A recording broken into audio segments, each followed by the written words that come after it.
Hello friends, అందరూ ఎలా ఉన్నారు? బాగున్నారు కదా?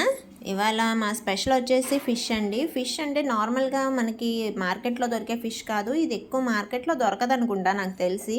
చుట్టూతా వరి పొలాలు ఉంటే అక్కడ దొరుకుతాయండి. బురద చేపలు అంటారు, లేకపోతే మట్ట గుడిసెలు అంటారు కదా, చిన్న చిన్నగా ఉంటాయి. వీటిలో ముళ్ళు కూడా చాలా సన్నగా ఉంటుందన్నమాట. పెద్ద పరిగెలు, మట్టె గుడిసెలు ఇవన్నీ చాలా చిన్నగా ఉంటాయి. చాలా బాగుంటాయి టేస్ట్ కూడా.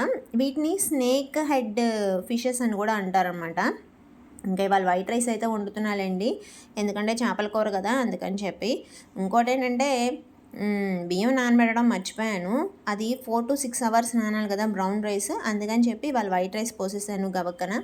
ఇంకా ఈ చేపలు చేసుకోవడం చాలా కష్టం అండి. టేస్ట్ అయితే సూపర్ ఉంటుంది. ఇగురులాగా వేశారనమాట. వీటిలో మ్యాక్సిమం లావు ఈ ముక్క చూపిస్తున్నాను కదా, అంతే లావు ఉంటాయి అనమాట. టేస్ట్ అద్దిరిపోద్ది. ఎవరికన్నా నాటుగా దొరికితే తీసుకోండి.